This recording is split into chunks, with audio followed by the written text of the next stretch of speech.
Good to excellent. That's unchanged from the previous week. This was largely expected. Soybean leaf drop is 38% versus 18% last week and 35% a year ago. USDA said it expects to find its first estimate of U.S. soybean harvest in next week's report. Tomorrow, NOPA will report the August crush data. Overnight, Chinese soybean futures were down 29 yuan. Cattle complex today is called steady to lower after selling pressure resumed to start the week. A new fire at a JBS plant in Grand Island, Nebraska helped push the market lower to start the week. The fire was in the rendering portion of the plant, and Monday's kill line was closed. Hogs are called steady to lower, but the opportunity does exist for a bounce. Fundamentals are still softer, and October hogs closed behind their 200-day moving average. We'll have the numbers next. You are the keepers of Iowa soil, and when you follow the 4 R's of nutrient management, right source, right rate, right time, right place, you make nutrients available for a growing and productive crop. But when you add conservation practices, you get 4R plus and much more. Healthier soil, less erosion and runoff, and cleaner water. It's more than soil. It's your livelihood and legacy. Learn more at 4rplus.org. On the overnight, December corn is up 1 3/4 at 5.15 even. March up 1 1/2 at 5.23 1/2. November beans up 5 1/4 at 12.90 even. January up a nickel at 12.98 1/2. Soy meal for October up 50 cents at 3.42 even. Soy oil 52 cents higher at 56.32. That's Market Matters on the Iowa Agribusiness Radio Network. I'm Dustin Huffman. Market Matters brought to you on KMCH by Nutrien Ag Solutions in Winthrop and Independence. Time now for our guest of the day, being brought to you by Bill Thomas, Farm Bureau Financial Services. For over 80 years, Farm Bureau Financial Services agents have built relationships with you, one conversation at a time. And we're as committed as ever to providing you with that level of service. As part of your community, we're here for you, answering insurance questions and helping make sure your financial goals are on track. I'm Farm Bureau Agent Bill Thomas. Stop by or call me at 927-3816. Farm Bureau Financial Services. It's your future. Let's protect it. Well, here we are, another guest of the day segment, Mix 94.7 KMCH. In for Mike Johnson, I'm Justin Roberts. In for Danny is Eileen.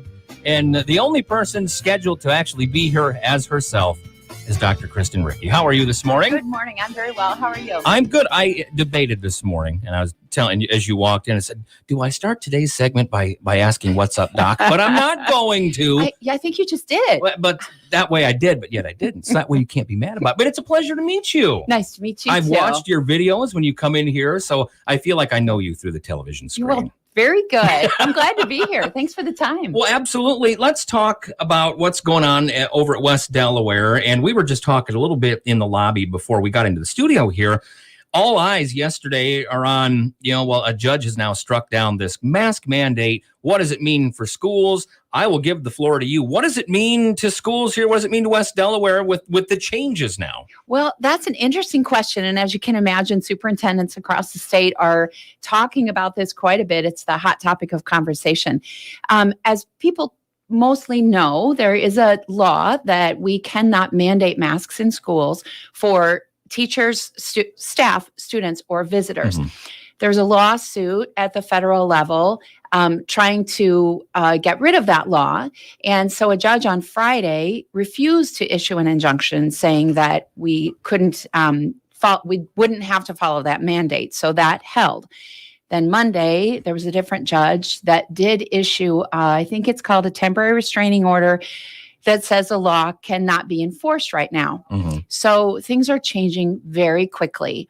If the law continues to be enforced, that means that schools cannot mandate masks. We still can make them optional, which we are making them optional for our students and staff, but can't mandate it. If there is an injunction against that law, it means that it's on hold, and we could choose to mandate it, but we don't have to. Mm-hmm. At this time, what West Delaware is doing is we're waiting to see how this plays out in the courts. We, of course, have to be in thinking about the safety of all of our staff and our students and our community, honestly. And we're thinking about positivity rates in the county. We're looking at positivity rates in school, and we're also trying to follow the laws. So right now, while this is playing out in court, we think the best thing to do is just wait see how it plays out. We don't want to cause confusion for our families and our staff. And so we're just watching it closely to see how it plays out. Is it at the point, Dr.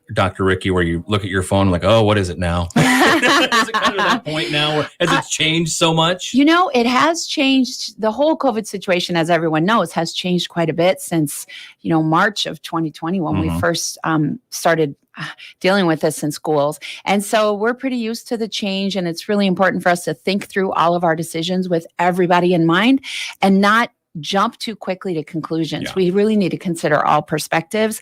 I do like to remember the old adage, though, may you live in interesting times. And we certainly do. The only change is constant, and the only constant is change. Absolutely. So. What I can tell you, though, is anytime we make a change, we will communicate very clearly with our parents and our community so that people know what's happening. So for now, it's still an option for staff and students to wear masks. We want everybody to do what makes them feel comfortable. We're trying our best to make sure that everyone feels comfortable no matter what their choice is, but we're keeping our rule the same, that it's optional at this point. Okay. Staying with the COVID theme, I'm going to throw a curveball at you because when I was in school, we'd have snow days. I remember as a kid, we went on Saturday a couple times at Starmont because we had so many snow days. Now that there's the online component, do snow days still exist in the education world? Yeah, that's a great question because last year the rule changed so that you could have virtual snow days and still count them as a school day because we did virtual instruction. We're set up for that. We have an online platform for grades K through 12, and we have devices, Chromebooks or iPads for all of our students. And last year that was allowed. This year, it's not allowed to count a virtual snow day. And so we will continue to have traditional snow days. And actually, we had some built into the calendar last year, so we still use them because we know that even though virtual days are better than nothing, the best way to have instruction is in person. So no virtual snow days. We will have traditional snow days. You heard it here first. Dr. Kristen Rickey with us here from West Delaware. I hold in my hand the agenda, and this is 97. No, I'm kidding. It's a very small list. Kind of run me through this. I see, obviously the biggest one would be section A, letter F, the facilities planning update. Anything big we need to know about? Well, that's still going as planned. We're very excited about the progress that we've made and really grateful to the community. I think they're going to be very pleased with the changes we're making at the schools. They're going to be better able to serve our students a more inviting atmosphere and really something our entire community can be proud of. So I think our community is really going to love the upgrades that we make, and we thank them for their support with the bond referendum to allow us to do that. We're still on track with the design phase. We have basically completed that design phase. We'll move to bids in December so that we can start our projects next summer. And we'll need 2 summers to complete all those projects. We're likely to follow a construction schedule. Our construction company is telling us it's best to start with the middle school and the high school because of some things we're doing to the boiler systems there. And then we'll follow up with Lambert. We will work on a new bus drop-off zone, which is going to make things a lot safer. And we're hoping to get to that next summer. So we're designing a new bus drop-off that goes behind Lambert and middle school. So it will ease all the traffic congestion on Dr. Street, and that will make it a lot safer for our students and our families that are trying to pick up students. We're having new secure entrances at the elementary and Lambert. We already have secure entrances, but this will make them more secure because there will be a double entry, double locked doors as we have at the high school. So that will be a great improvement. New science classrooms, new family and consumer science that are very modern and really connected to our school to work learning initiatives. And so really some wonderful improvements, lots of classroom improvements, lots of improvements to our media centers, new paint, new carpet, really make it very, very inviting for our students and our community and a better learning environment. So we are on track. We'll go to bid in December. And we update the board every month on that. And I want to remind people that we have Facebook Live of all of our board meetings, so people can watch them at any time. Even if you don't have Facebook, you can go to our website and link directly from there so you can see what we're doing and see all those updates. And what's the website then, too? The website is www.w-delaware.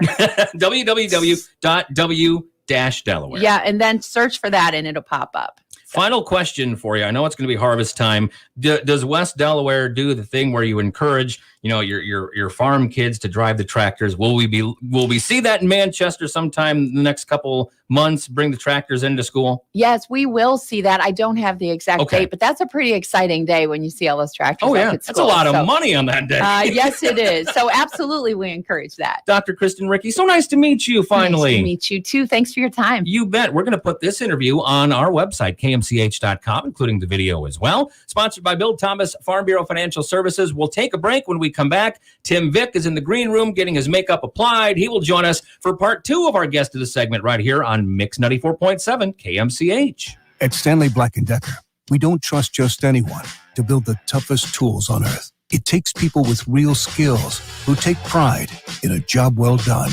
Sound like you?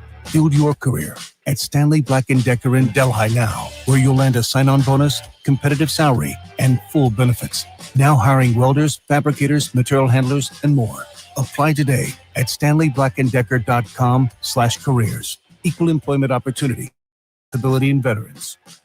Larry's family promised to always care for him at home. When Larry's condition deteriorated and he needed a higher level of care, they called Above and Beyond. Hospice enables Larry to live more fully with comfort from pain and a focus on living. Above and Beyond services also allow his family to remove themselves from the role of caregiver and focus on what is important: family. Above and Beyond Hospice gives your loved one